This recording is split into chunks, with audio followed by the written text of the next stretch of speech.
This is Radio CATSKILL.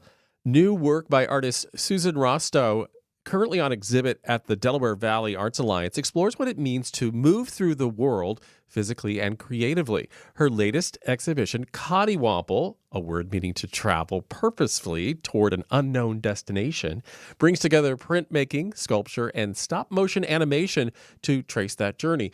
Radio CATSKILL culture reporter Valerie Mansi spoke with Rostow ahead of an artist talk at the DVAA on April 11th. Good morning, Susan.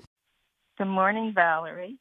It's so nice to have you here on WJFF Radio CATSKILL to talk about your upcoming artist talk and your exhibit that's on view at the Delaware Valley Arts Alliance in Narrowsburg through April 26th.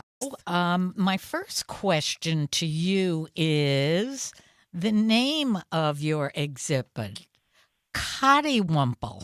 And tell us about Coddiwomples. Well, it describes my life and my process in making art. So I found it online, and I just love the word. I love saying it. I've never heard it being used, but I read about the word and listened to a recording, AI recording, on how it was pronounced. And there's several meanings for it. But it's a slang word. It's a British slang word that means travel with purpose to an unknown destination. And I thought that was absolutely perfect for the title for this show. I noticed a quote on your website. The line between process and concept is often blurred when I'm working. Does that have anything to do with Coddiwomple? Yes.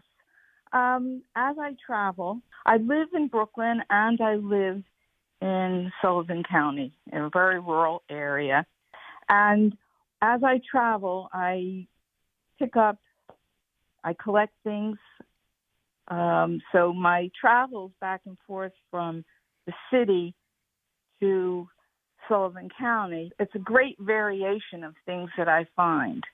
And everything goes into my work. I make my own paint and printmaking materials and plates, all from what I find. So in the country, things are very organic. The colors are very earthy. I use sand that I find along the riverbank and clay that I find. And then in the city, I find other palettes that influence my work.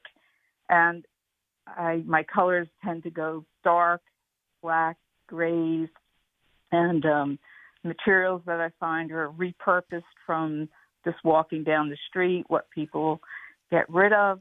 So all of this goes into my work, and I have no idea what I'm going to complete the outcome, with what I'm working on until I get there, and then I know to stop.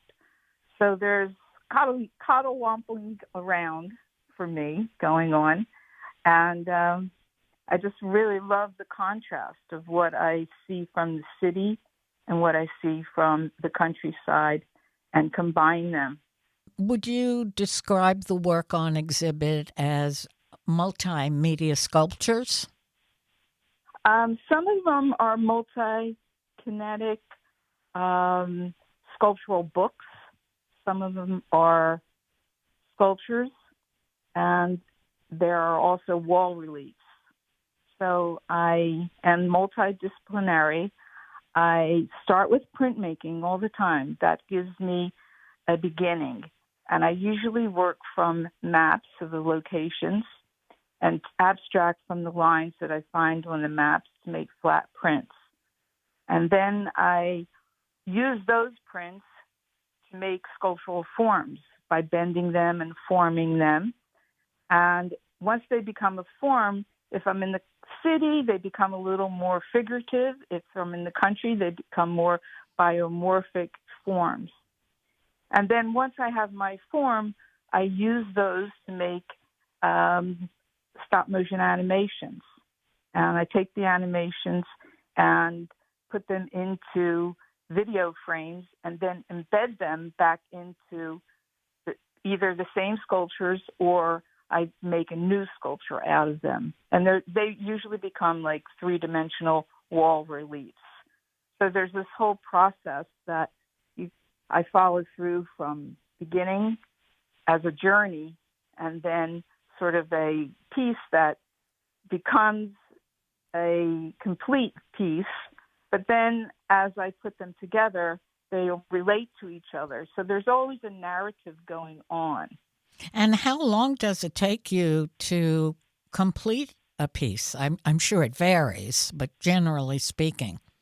Well, I usually work on about 25 pieces at a time because they do take a long time to develop. I work in layers, so they need not only time to come to a completion, but they also need time to dry in between each layers. So I'm working on many pieces, which could take me several months to a year. So the idea for my work is that I don't want it to look like it's art. I don't want it to look like I made it. I want it to look like it was found. And I work as if I'm an archaeologist. In looking at your website and looking at the DVAA website, your work is very dynamic and intriguing. Yeah. It draws you in. You want to stay there for a while. Thank you. I really like that because I want the viewer to participate in the journey. And you can see the layers. At a distance, you see the form and the silhouette. And then as you approach it, you can see deep inside the insides, the inners of the sculpture.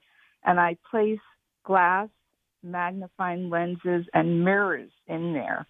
So they're very organic, but the contrast of the glass and sort of the geometric shapes give it, this quality where you're looking right through the piece. You can see inside where the work began.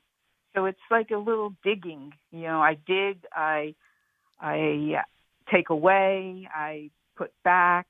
So it's more like as if I were out in a remote area, going underground, but then also building it up as if, all the textures that I paint look like they were growing, not being manufactured. And you'll be talking about this coming up on April 11th at the Delaware Valley Arts Alliance. You're giving an artist talk with coffee and conversation. Yes, and I hope there's a lot of conversation because I like to hear from the local artists. I tend to hide out when I'm in the country, so I'd love to meet new people, and that would be wonderful if artists come and we can talk about materials, methods, and I love sharing my ideas about making my own materials. Well, have a fun afternoon in conversation on the 11th. Thank you. I look forward to it, and I really appreciate your call and inviting me to talk. This is a real treat for me today, so thank you very much. You are welcome. And a treat for us. Thanks so much. Coddiwomple, we learned something new. That's all for this edition of Radio ChatSkill. I'm Tim Bruno. Have a great weekend. We'll see you Monday. Thanks for listening.